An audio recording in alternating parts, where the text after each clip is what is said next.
Iniutos ng korte sa Pampanga ang pagpapalaya kay Ramon Yalong. Isa po siya sa mga naunang kinasuhan kaugnay ng pagpatay sa Koreanong negosyanteng si G. Ik-ju.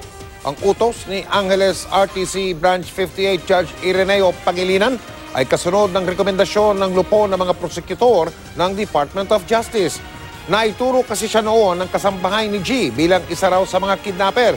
Nakita daw siya nakita yung isang sasakyan di umano na nakarehistro sa negosyong car rental ni Yalong. Pero lumabas sa investigasyon na nasa ibang lugar si Yalong nung araw na pinatay si G. Itinagda naman sa Mayo 31 ang pagbasa ng sakdal sa suspect na si SP03 Ricky Santa Isabel.